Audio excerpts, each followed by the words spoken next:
So the Lakers, they head into the offseason looking for a new coach and with no draft picks in the upcoming draft. And at the start of the season, imagine telling Lakers fans we'd already be talking about next season on April 11th. So here's LeBron James earlier today on whether this regular season was a, quote, failure.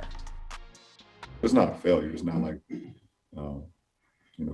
we came together as a team. We wanted to be as great as we can be. We just didn't accomplish a lot of the things that we would have hoped. But, obviously I'll take, you follow me, any of my career, when we don't succeed, I take a lot of the responsibility, and that's just who I am.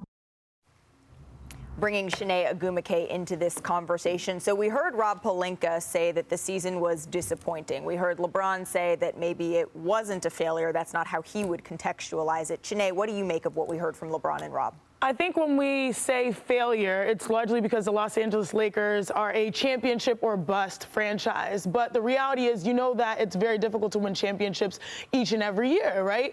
You want to always be striving towards that. And I would say it's no longer a failure. It's more just a lost season. You think about LeBron James at the age of 37, second in a scoring title, 30.3 points per game, where he could have probably potentially pushed through and played more if he had things to play for, where they're not in that circumstance because he missed 20 or so games. AD missed 40 or so games, which is pretty much half the season.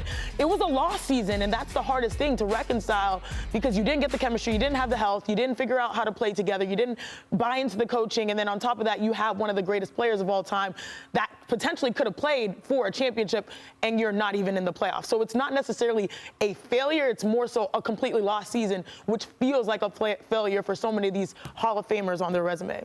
No, I agree. It depends on how you look at it. Did you not lose? You just learned a lesson. Was this a lesson about how chemistry is going to work? Who can fit well with Bron and AD?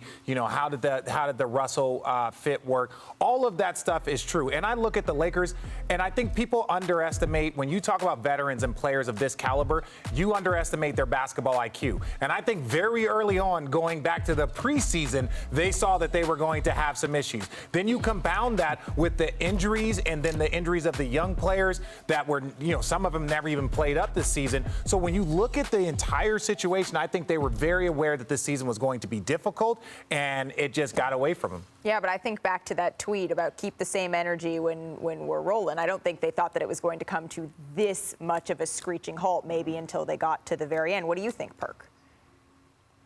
Well, I think LeBron tripping along with Richard and Chiney. Like, this season was beyond a failure. Like we can't sit up here and talk about on one instant how Frank Vogel was fired minutes after a game, and then we talk about how the Lakers not won only about 1,500 games. 15 games under 500. And then on top of that, look, it's not that they didn't win. They failed to win a championship. They failed to make the postseason, and then they failed to make the play-in to give them an opportunity to make the postseason. So at the end of the day, yes, this is a failure. And I hate to say it because I was one of the ones that thought it was going to be a special season for the Los Angeles Lakers, but I was wrong. But it is a failure. Like, it's nothing, we can't shortchange this or try to hide it. That's what it is. Thanks for watching ESPN on YouTube. For live streaming, sports, and premium content, subscribe to ESPN+.